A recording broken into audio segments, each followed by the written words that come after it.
नमस्कार दोस्तों, कहानियों की श्रृंखला में आज सुनेंगे मालती जोशी जी की कहानी खूबसूरत झूठ।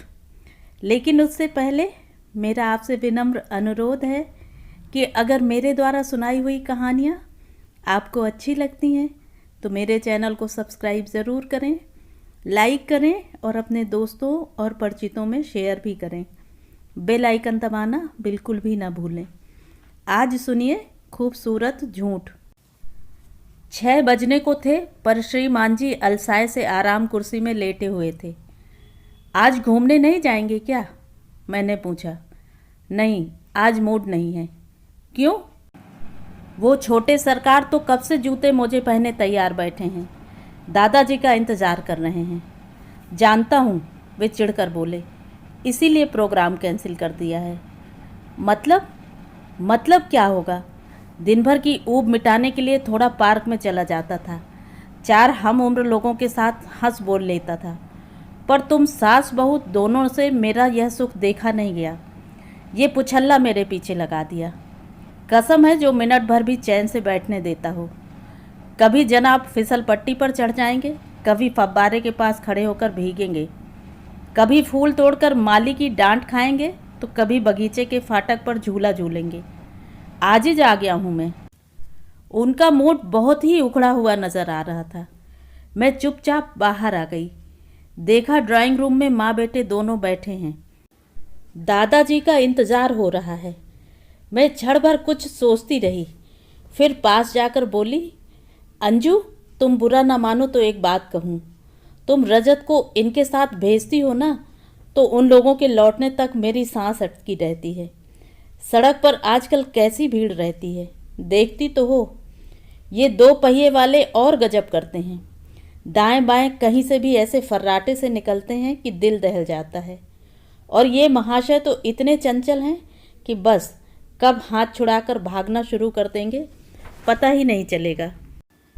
इनके दादाजी से संभलेगा थोड़े ही, पर मैं मना करूँगी तो वे बुरा मान जाएंगे। इसीलिए तुमसे कह रही हूँ। पर मम्मी जी, अब यह तैयार हो गया है तो मानेगा थोड़े ही। कोई बात नहीं बेटे, तुम ही इसे कॉर्नर तक घुमा लाओ। एक टॉफ़ी दिला देना, बहल जाएगा। वे दोनों चले गए तो मैंने कमरे में आकर कहा, महाराज, लाइन क्लियर है, आप निश्चिंत होकर जा सकते हैं। वे एकदम आलस छोड़कर उठ खड़े हुए और कपड़े पहनने लगे। मुझे इतना गुस्सा आया। सारी बुराइयों का ठीकरा मेरे सिर ही डाला करो, खुद मना करते नहीं बनता था। हमेशा की तरह उन्होंने मेरी शिकायत अनसुनी कर दी, फटाफट तैयार हुए और निकल गए। ये कोई आज पहली बार थोड़े ही हुआ है।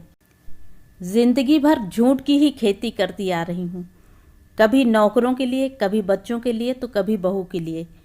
हर बार दिमाग खपाकर नया बहाना ढूंढना पड़ता था। बेबी सहेलियों के साथ सिनेमा जाती तो उसकी किसी सखी का जन्मदिन मनाना पड़ता। उन दिनों घर घर फ़ोन नहीं थे, इसलिए पोल खुलने का डर नहीं था। इतवार के दिन राजू दिन भर क्रिकेट खेलने चला जाता तो उसके लिए गणित की एक्स्ट्रा क्लास लगानी पड़ती। कभी बच्चे अपने लिए नए डिज़ाइन के कपड़े ले आते तो उसका श्रेय उनके मामा मौसी को देना पड़ता। अब भी इस झूठ से पीछा कहाँ छूटा है। मेहरी के हाथ से प्लेट टूट जाती है तो इल्ज़ाम अपने सिर ले लेती हूँ। कभी दूध उफन जाता है तो कह देती हूँ, अंजू तो मुझसे कहकर ही नहाने गई थी, मेरा ही ध्यान नहीं रहा। कभी मेहरी कहती है, अम्मा जी, सुबह से आप ही लगी हुई हैं, भाभी जी अभी उठी नहीं क्या? मैं कहती हूँ, रात को फिल्म देखने गए थे, 2 बजे तो लौटे हैं, अब देर से ही उठेंगे। वैसे भी आज छुट्टी है, सो लेने दो, और दिन तो भागम भाग मची ही रहती है। मैं अपने विचारों में इतना खो गई थी कि समय का ध्यान ही न रहा। राजू जब ऑफिस से लौटा तब घड़ी की ओर ध्यान गया। मैंने फटाफट नाश्ता लगाया और चाय बना दी। अंजू कहाँ है? उसने पूछा। थोड़ा रजत को घुमाने ले गई है। अलग से जाने की क्या ज़रूरत थी? आज वेडनेसडे है, वैसे भी मॉल जाना ही था। अरे वो बहुत जिदिया रहा था, मैंने ही कहा थोड़ा घुमा लाओ। तब तक अंजू लौट आई थी। देवी जी, आज बिग बाजार जाना है, याद है ना? सॉरी, मैं तो एकदम भूल ही गई थी। फटाफट तैयार हो जाओ। वह चिंतित होकर बोली, पर मैंने खाने का तो कुछ किया ही नहीं है, आज रहने देते हैं। मैंने कहा, खाने की चिंता मत करो, मैं देख लूँगी, तुम लोग हो आओ, नहीं तो हफ्ते भर के लिए बात टल जाएगी। वह फटाफट तैयार हो गई। जाते समय बोली, मम्मी जी आप लोग खाना खा लीजिएगा, हम लोग बाहर ही कुछ खाकर आ जाएंगे। उनके जाते ही मैंने सब्जियां छौंकी, पुलाव बनाया। मन तो था कि इनके लिए समय पर गर्मा गर्म फुलके सेंकूं, पर जानती थी कि ये पूरे समय बहू को कोसते रहेंगे। अच्छी मुफ्त में महाराजिन मिल गई है, चूल्हा चौका सौंप दो और मटर गश्ती करने चलो, सारा मज़ा किरकिरा हो जाएगा। इसलिए इरादा बदल दिया, फुलके भी सेक कर रख लिए। फिर रसोई से निपट कर टीवी देखने बैठ गई। हमारे कमरे में अलग टीवी है, पर एक भी प्रोग्राम मैं ढंग से नहीं देख पाती। हर सीरियल इन्हें ऊल जलूल ऊट पटांग और बेवकूफ़ी भरा लगता है। पूरे समय उनकी कॉमेडी चलती रहती है, सारा आनंद चला जाता है। खुद भी तो एंजॉय नहीं करते। समाचार सुनेंगे तो नेताओं को गाली देंगे, मैच देखेंगे तो खिलाड़ियों को कोसते रहेंगे। जिंदगी भर हेडमास्टर रहे ना, वे ही आदतें अब भी कायम हैं। वे घूम कर लौटे तो 8 बज चुके थे। मैं कहने वाली थी कि पिछले दिनों की कसर आज ही निकाल दी क्या, पर चुप रह गई। पिनक गए तो खाने का कचरा हो जाएगा। आप फ्रेश होकर आ जाइए, मैं खाना लगाती हूँ, मैंने कहा। और बाकी सब मॉल गए हैं, वहीं से खाकर आएंगे। इन लोगों को तो बाहर खाने का बस बहाना चाहिए, नहीं तो सामान क्या किराने वाले के यहाँ नहीं मिलता।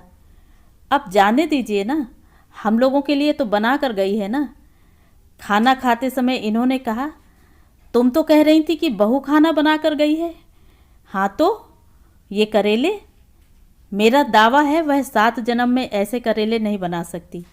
ये तुमने बनाए हैं ना। मैंने बात संभालते हुए कहा, इसी बात से तो बेचारी डरती है। कहती है पापा जी की ज़ुबान पर आपके हाथ का स्वाद ऐसा चढ़ा है कि किसी और के हाथ का उन्हें भाता ही नहीं है।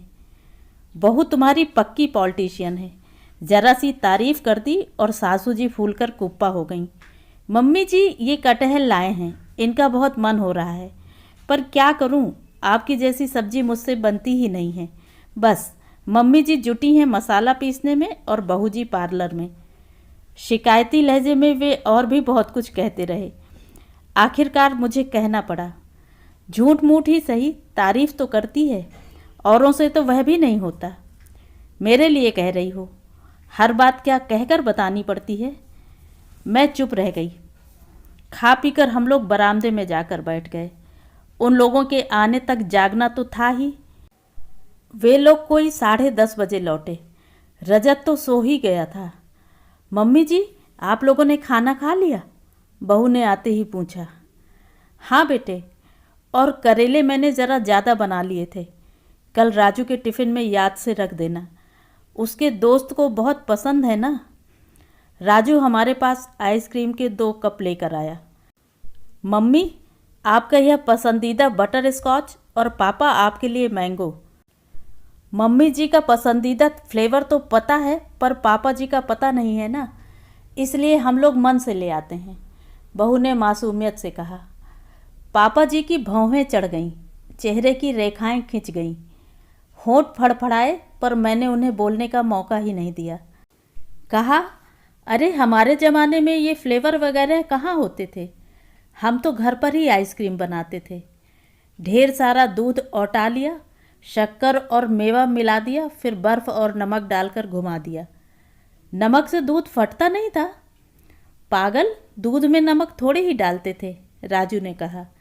उसके लिए अलग जगह होती थी। सब कुछ डालने के बाद मशीन घुमाते थे, बड़ा मज़ा आता था।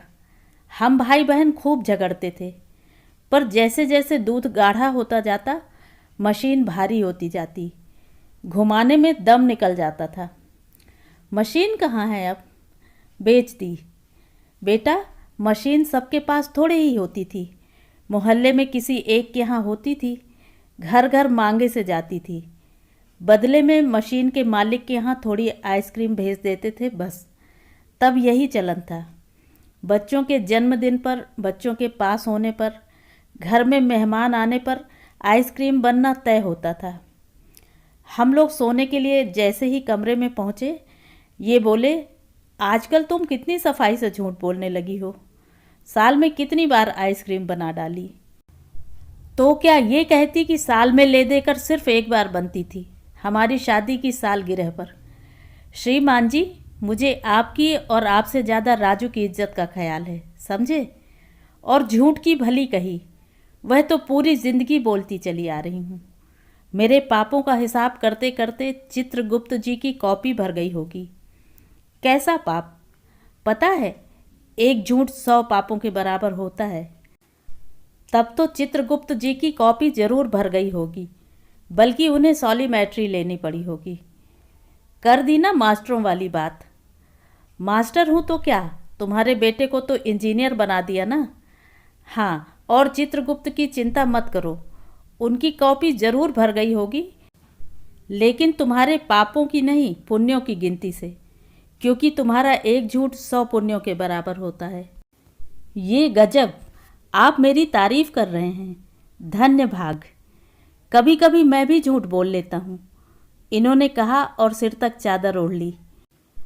अब भूले भटके बीबी की जरा सी तारीफ कर भी दो तो उसमें इतना झेंपने जैसा क्या है, पर स्वभाव का कोई क्या करे। तो ये थी कहानी। कहानी आपको कैसी लगी कमेंट करके ज़रूर बताएं।